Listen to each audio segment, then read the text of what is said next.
ربنا هب لنا من أزواجنا وذرياتنا قرة أعين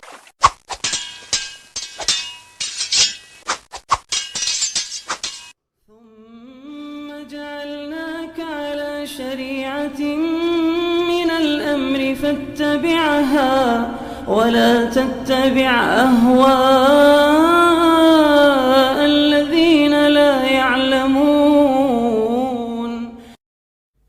Kisah bid'ah amaliyah pertama dalam Islam.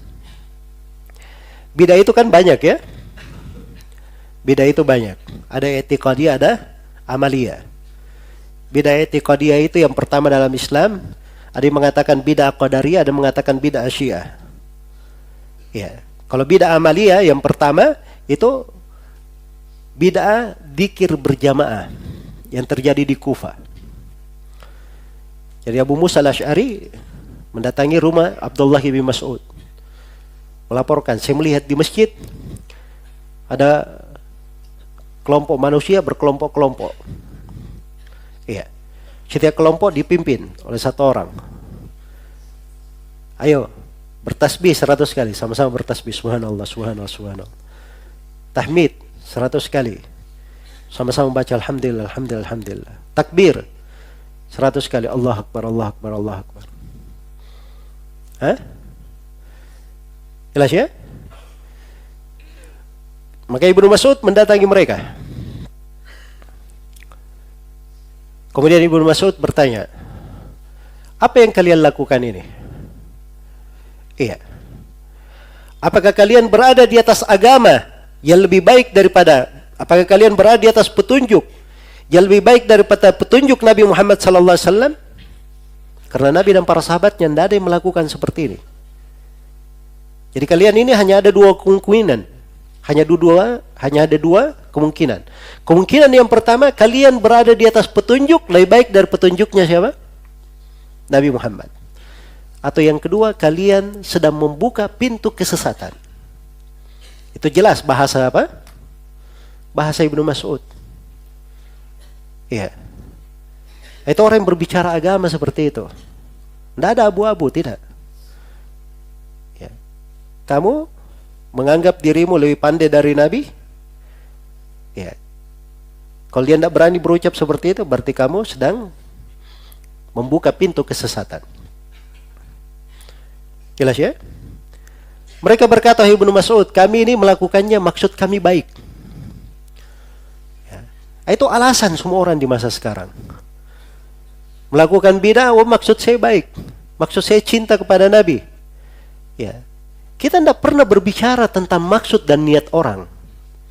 Jelas ya?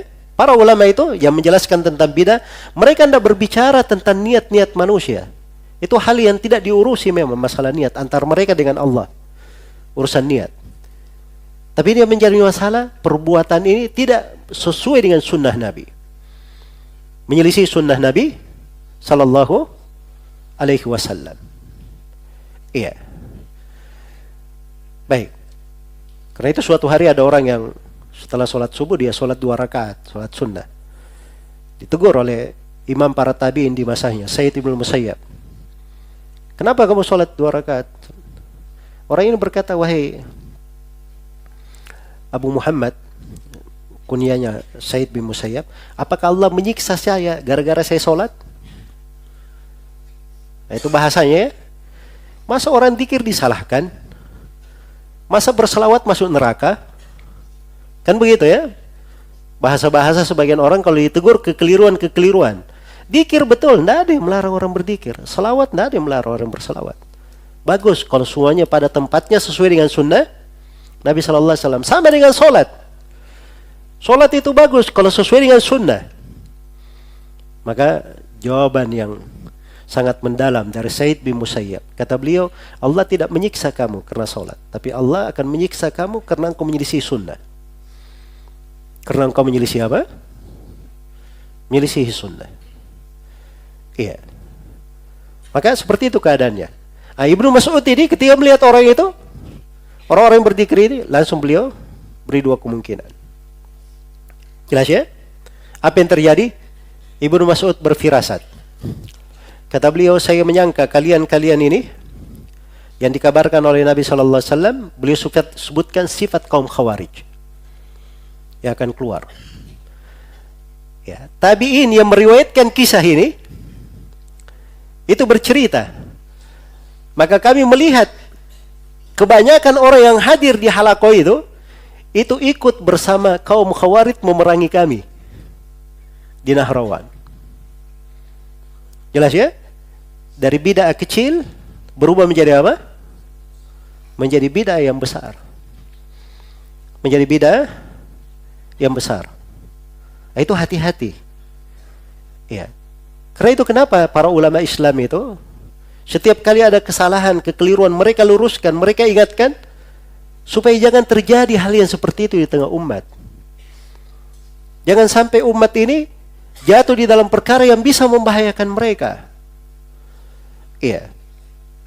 Dan itu dari rahmat ulama Islam terhadap umat ini.